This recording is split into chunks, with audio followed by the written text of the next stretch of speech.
Hello everyone, I wanted to introduce you to one of my favorite websites for the classroom. It is called GoNoodle. My students all love GoNoodle.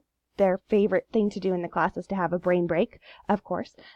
So this is our class champ. We get to choose one every so often. It gets to grow every 10 videos. So right now you can see we're 3 more videos away from it growing to level 3.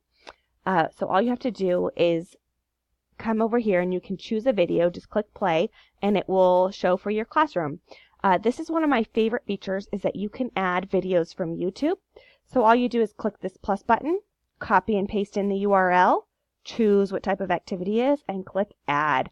I'm adding a blends video to practice some of our language arts with my students. And if you look, this is the digraph video that I just added. It's already here.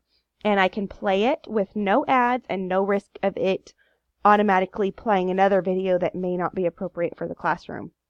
I also added this video to teach about recycling for Earth Day, and I added this video to help teach about the water cycle. So I use this for educational purposes as well as brain breaks. There are different channels on here. So Blazer Fresh and MooseTube have very fun videos for brain breaks. I also use it for exercise. So Maximo has yoga videos. They're animated. Kids Bop has different songs that the students love to sing. Zumba has active dances that get their heart rate up. Cuckoo Kangaroo has my very favorite video, which is called Popsicle. Indoor recess is amazing. If you are on inclement weather schedule, you are able to play one of these videos. It lasts about the same time as a recess would. Students are able to get up, get moving, get all of their wiggles out, and be able to focus for the rest of the day.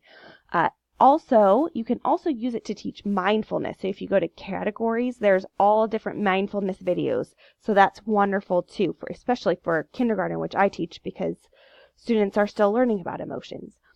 So this is GoNoodle. Thank you for learning about it with me.